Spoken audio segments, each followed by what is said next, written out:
Gas tungsten arc welding, also known as tungsten inert gas welding, is an arc welding process that uses a non-consumable tungsten electrode to produce the weld. The weld area is protected from atmospheric contamination by an inert shielding gas, and a filler metal is normally used, though some welds, known as autogenous welds, do not require it. A constant current welding power supply produces electrical energy, which is conducted across the arc through a column of highly ionized gas and metal vapors known as a plasma.GTAW is most commonly used to weld thin sections of stainless steel and non-ferrous metals such as aluminum, magnesium, and copper alloys. The process grants the operator greater control over the weld than competing processes such as shielded metal arc welding and gas metal arc welding,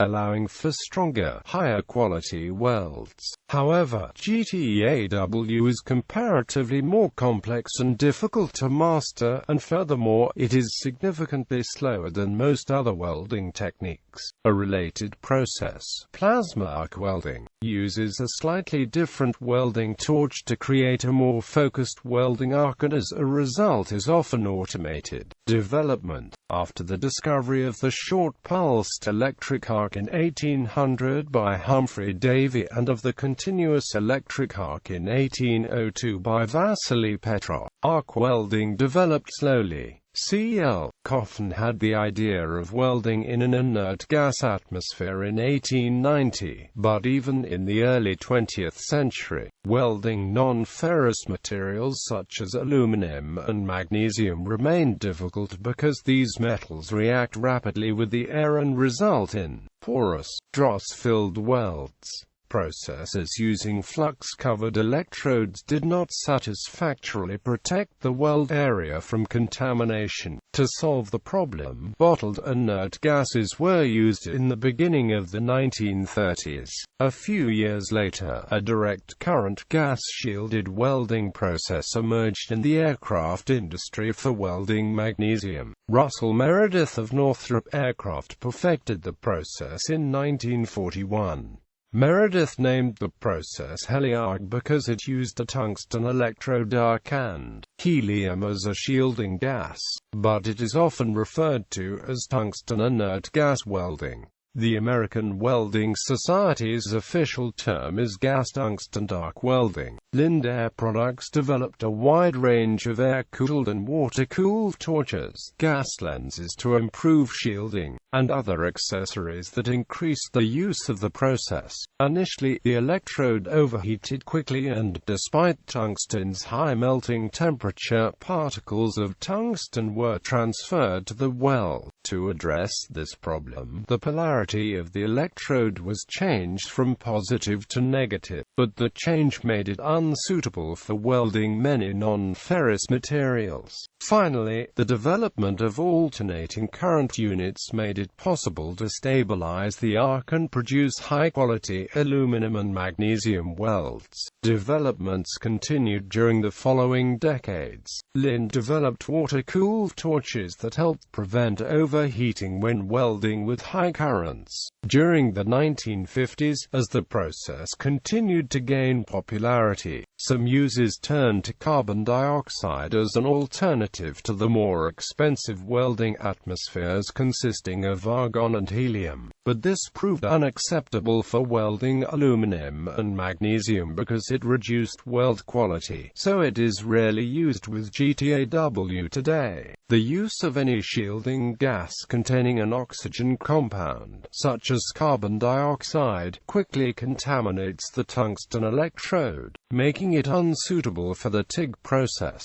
In 1953, a new process based on GTAW was developed, called plasma arc welding. It affords greater control and improves weld quality by using a nozzle to focus the electric arc, but is largely limited to automated systems, whereas GTAW remains primarily a manual, handheld method. Development within the GTAW process has continued as well, and today a number of variations exist. Among the most popular are the pulsed current, manual programmed, hot wire (DABA), and increased penetration (GTAW) methods. Operation. Manual gas tungsten arc welding is a relatively difficult welding method, due to the coordination required by the welder. Similar to torch welding, GTAW normally requires two hands, since most applications require that the welder manually feed a filler metal into the weld area with one hand while manipulating the welding torch in the other, maintaining a short arc length while preventing contact between the electrode and the workpiece is also important. To strike the welding arc, a high-frequency generator provides an electric spark. This spark is a conductive path for the welding current through the shielding gas and allows the arc to be initiated while the electrode and the workpiece are separated, typically about 1.5 to 3 mm apart. Once the arc is struck, the welder moves the torch in a small circle to create a welding pool, the size of which depends on the size of the electrode and the amount of current, while maintaining a constant separation between the electrode and the workpiece.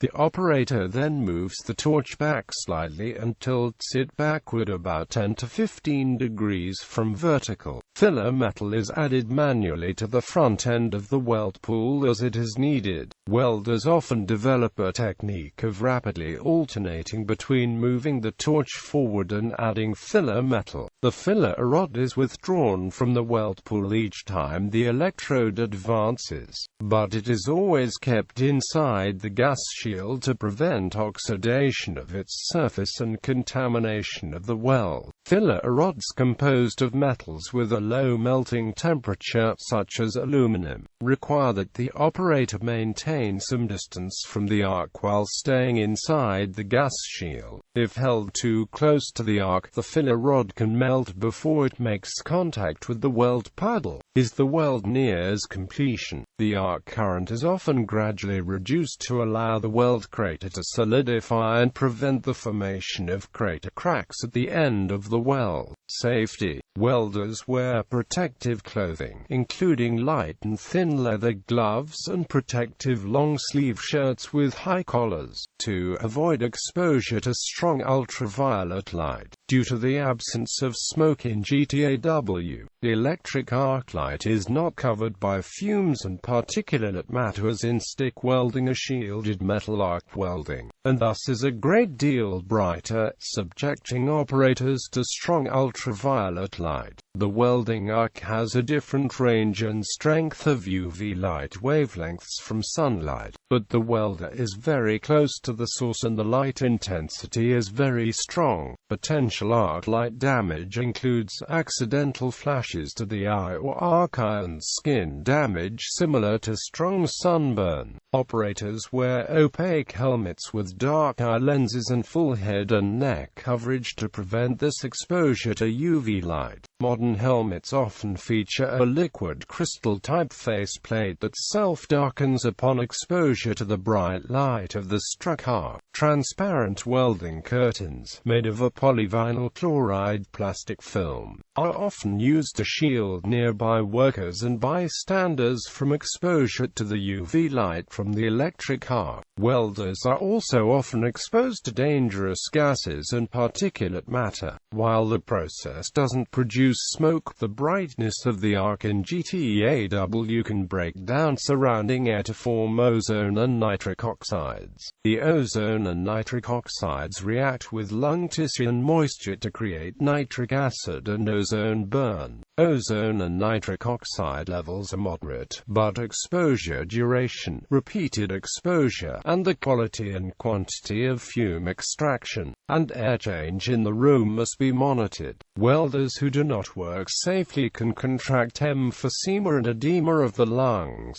which can lead to early death. Similarly, the heat from the arc can cause poisonous fumes to form from cleaning and degreasing materials. Cleaning operations using these agents should not be performed near the site of welding, and proper ventilation is necessary to protect the welder. Applications. While the aerospace industry is one of the primary users of gas tungsten arc welding, the process is used in a number of other areas. Many industries use JTAW for welding thin workpieces, especially non-ferrous metals. It is used extensively in the manufacture of space vehicles, and is also frequently employed to weld small-diameter, thin-wall tubing such as those used in the bicycle industry. In addition, JTAW is often used to make root-to-first-pass welds for piping of various sizes. In maintenance and repair work, the process is commonly used to repair tools and dies, especially components made of aluminum and magnesium. Because the weld metal is not transferred directly across the electric arc like most open arc welding processes, a vast assortment of welding filler metal is available to the welding engineer. In fact, no other welding process permits the welding of so many alloys in so many product configurations. Filler metal alloys, such as elemental aluminum and chromium, can be lost through the electric arc from volatilization. This loss does not occur with the JTAW process, because the resulting welds have the same chemical integrity as the original base metal or match the base metals more closely. JTAW welds are highly resistant to corrosion and cracking over long time periods, making JTAW the welding procedure of choice for critical operations like sealing spent nuclear fuel canisters before burial. Quality. Gas tungsten arc welding, because it affords greater control over the weld area than other welding processes, can produce high-quality welds when performed by skilled operators. Maximum weld quality is assured by maintaining cleanliness. All equipment and materials used must be free from oil, moisture, dirt and other impurities, as these cause weld porosity and consequently a decrease in weld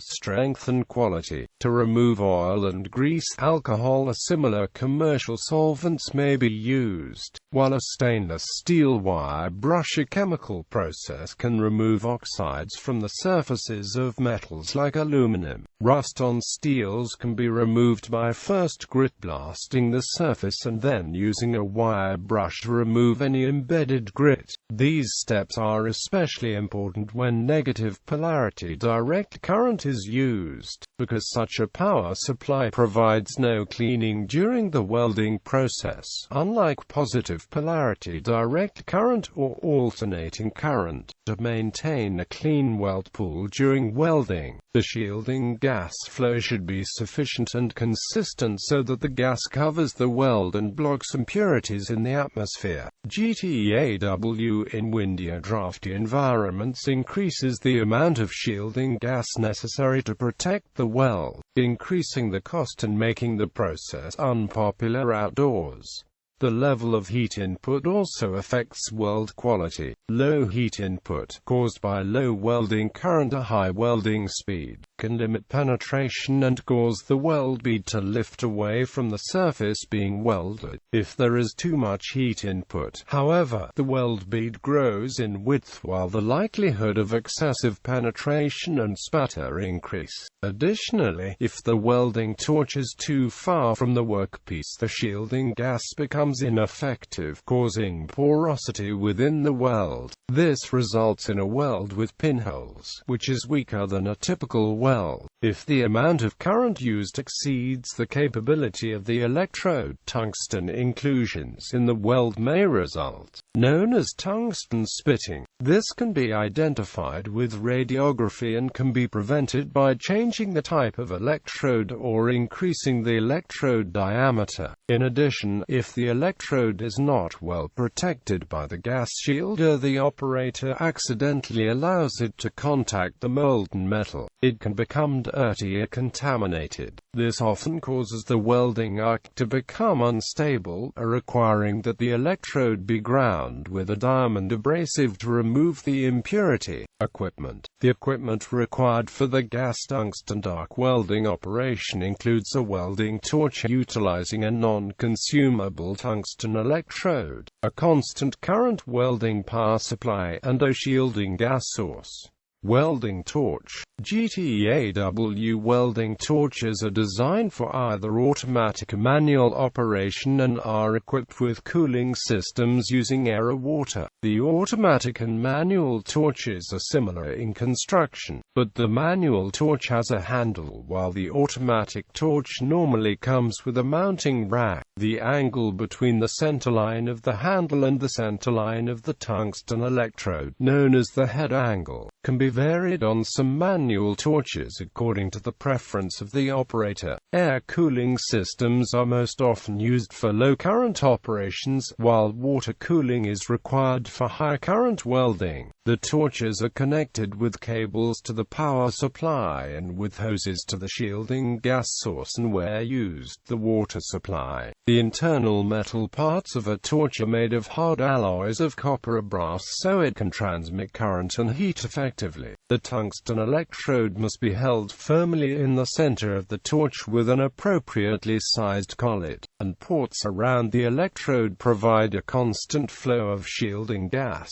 Collets are sized according to the diameter of the tungsten electrode they hold. The body of the torch is made of heat-resistant insulating plastics covering the metal components, providing insulation from heat and electricity to protect the welder. The size of the welding torch nozzle depends on the amount of shielded area desired. The size of the gas nozzle depends upon the diameter of the electrode, the joint configuration, and the availability of access to the joint by the welder. The inside diameter of the nozzle is preferably at least 3 times the diameter of the electrode, but there are no hard rules. The welder judges the effectiveness of the shielding and increases the nozzle size to increase the area protected by the external gas shield as needed. The nozzle must be heat resistant and thus is normally made of alumina or a ceramic material, but fused quartz, a high purity glass, offers greater visibility. Devices can be inserted into the nozzle for special applications, such as gas lenses or valves to improve the control shielding gas flow to reduce turbulence and introduction of contaminated atmosphere into the shielded area. Hand switches to control welding current can be added to the manual JTAW torches.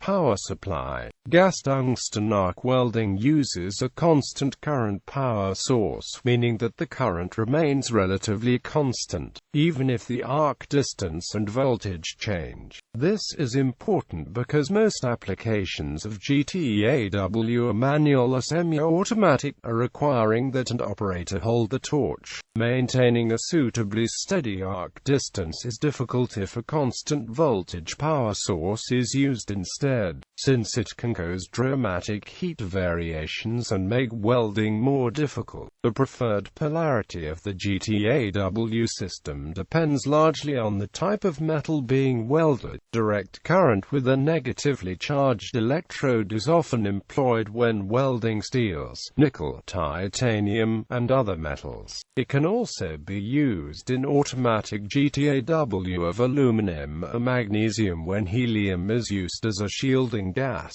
The negatively charged electrode generates heat by emitting electrons, which travel across the arc, causing thermal ionization of the shielding gas and increasing the temperature of the base material. The ionized shielding gas flows toward the electrode, not the base material, and this can allow oxides to build on the surface of the weld. Direct current with a positively charged electrode is less common, and is used primarily for shallow welds since less heat is generated in the base material. Instead of flowing from the electrode to the base material, as in DCEN, electrons go the other direction, causing the electrode to reach very high temperatures.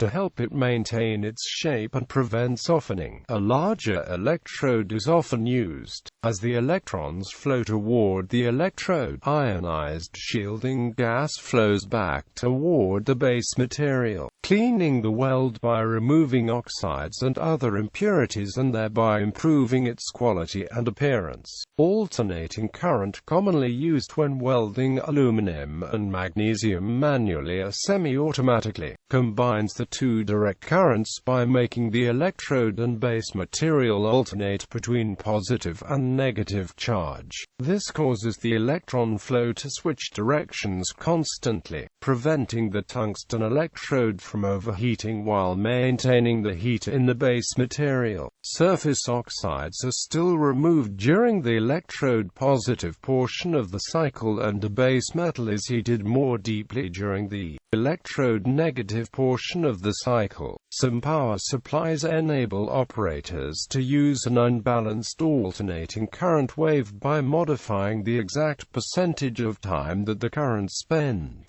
in each state of polarity, giving them more control over the amount of heat and cleaning action supplied by the power source. In addition, operators must be wary of rectification, in which the arc fails to reignite as it passes from straight polarity to reverse polarity. To remedy the problem, a square wave power supply can be used, as can high-frequency voltage to encourage ignition. Electrode. The electrode used in JTAW is made of tungsten or a tungsten alloy, because tungsten has the highest melting temperature among pure metals, at 3422 degrees Celsius. As a result, the electrode is not consumed during welding, though some erosion can occur. Electrodes can have either a clean finish or a ground finish. Clean finish electrodes have been chemically cleaned, while ground finish electrodes have been ground to a uniform size and have a polished surface, making them optimal for heat conduction. The diameter of the electrode can vary between 0.5 and 6.4 mm, and the length can range from 75 to 610 mm. A number of tungsten alloys have been standardized by the International Organization for Standardization and the American Welding Society in ISO 6848 and AWSA 5.12, respectively, for use in JTAW electrodes, and are summarized in the adjacent table. Pure tungsten electrodes are general-purpose and low-cost electrodes. They have poor heat resistance and electron emission. They find limited use in AC welding of e.g., magnesium and aluminum. Cerium oxide as an alloying element improves arc stability and ease of starting while decreasing burn-off. Cerium addition is not as effective as thorium but works well, and cerium is not radioactive. An alloy of lanthanum oxide has a similar effect as cerium, and is also not radioactive. Thorium oxide alloy electrodes offer excellent arc performance and starting, making them popular general-purpose electrodes. However, it is somewhat radioactive, making inhalation of thorium vapors and dust a health risk, and disposal an environmental risk. Electrodes containing zirconium oxide increase the current capacity while improving arc stability and starting and increasing electrode life.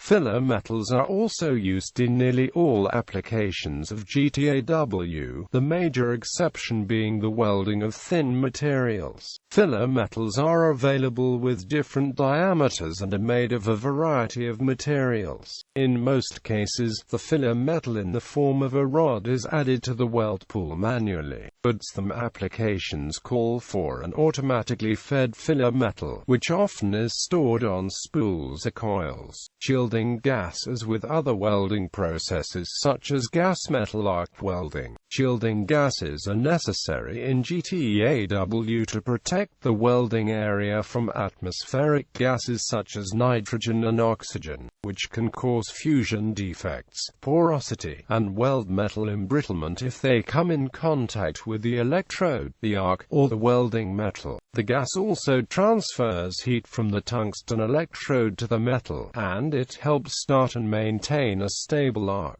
The selection of a shielding gas depends on several factors, including the type of material being welded, joint design, and desired final weld appearance. Argon is the most commonly used shielding gas for GTAW, since it helps prevent defects due to a varying arc length. When used with alternating current, argon shielding results in high weld quality and good appearance. Another common shielding gas, helium, is most often used to increase the weld penetration in a joint, to increase the welding speed, and to weld metals with high heat conductivity, such as copper and aluminum. A significant disadvantage is the difficulty of striking an arc with helium gas, and the decreased weld quality associated with a varying arc length. Argon-helium mixtures are also frequently utilized in GTAW, since they can increase control of the heat input while maintaining the benefits of using argon. Normally, the mixtures are made with primarily helium and a balance of argon. These mixtures increase the speed and quality of the AC welding of aluminum, and also make it easier to strike an arc.